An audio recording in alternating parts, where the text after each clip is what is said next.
लोकशाहीचा बुलंद आवाज, रिपब्लिकन वार्ता महाराष्ट्र।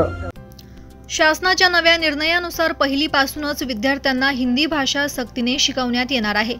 याचा निषेध करत अखिल भारतीय मराठा महासंघ नाशिक जिल्ह्याच्या वतीने सह्यांची मोहीम राबवण्यात आली। मराठी अस्मिता आणि राज्याच्या सांस्कृतिक आत्मसन्मानासाठी ही सक्ती अन्यायकारक असल्याचा ठाम पवित्रा महासंघाने घेतला आहे। महासंघाने मागणी केली आहे की पूर्वीप्रमाणे इयत्ता 5वी पासून हिंदी शिकवण्याची पद्धत कायम ठेवण्यात यावी।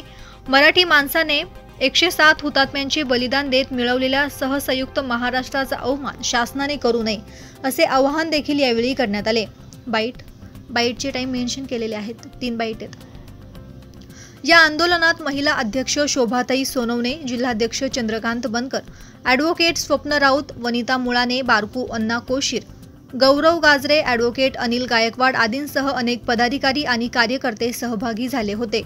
संघ यांच्यातर्फे आम्ही जे सरकारने जे मराठी मायभूमी यांच्या भाषेबद्दल आपल्याला सर्व थोरा मोठ्यांतर्फे जी भाषा सोपी आहे आणि आपली मायभूमी जशी आपली आई आहे तशी ती आईला आपण विसरून चालणार आहे का?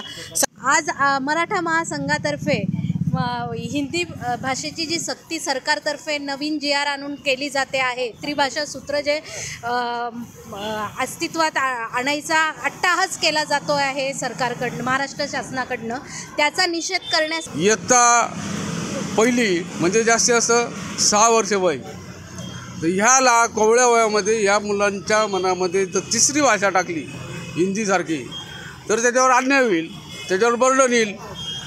म्हणून पूर्वीप्रमाणे मराठी भाषा आपली हिंदी भाषा ही इयत्ता 5वीपासून सुरू केल्यास काही कोणाचं काही वागवं ठरणार नाही आणि ती लवकर तोपर्यंत मुलं सज्ञान झाले असतात थोडंफार आणि त्यांच्या लक्षात येईल। शासनाने आजच्या महाराष्ट्र शासनाने इयत्ता पहिलीपासून मराठी भाषेबरोबर हिंदी भाषेची सक्ती लावली आहे। हे अन्यायकारक आहे, कोवळ्या मनावर याचा परिणाम होणार आहे। म्हणून याचा निषेध करण्यासाठी अखिल भारतीय मराठा महासंघाच्या वतीने आज आम्ही सह्याची निषेधार्थ सह्याची मोहीम राबवण्यात आलेली आहे। रिपब्लिकन वार्तासाठी विशेष प्रतिनिधी अनिल केदारे, Nashik. Subscribe now and press the bell icon. Never miss an update.